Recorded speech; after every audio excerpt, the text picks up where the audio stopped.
हैकल का चंदा। मुकद्दस मत्ती की अंजील उसका 17 बाब 24-27 आयत तक। जब वो कफरनहूम में आए तो 2 दरहम लेने वालों ने पतरस के पास आकर उससे कहा कि क्या तुम्हारा उस्ताद 2 दरहम नहीं देता? उसने कहा, देता है।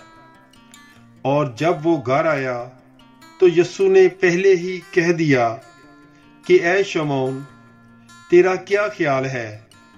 शाहाने जहान किन से महसूल या जजिया लेते हैं, अपने बेटों से या गैरों से? जब वो बोला गैरों से, तो यीशु ने उससे कहा, बस बेटे बरी हुए।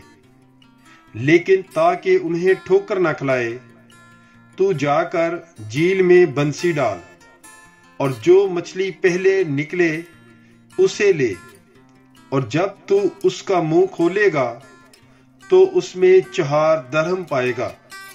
वो लेकर मेरे और अपने लिए उन्हें दे। पाक कलाम के पढ़े और सुने जाने पर खुदावंद की बरकत हो। खुदा का शुक्र हो। God bless you. Bible is life.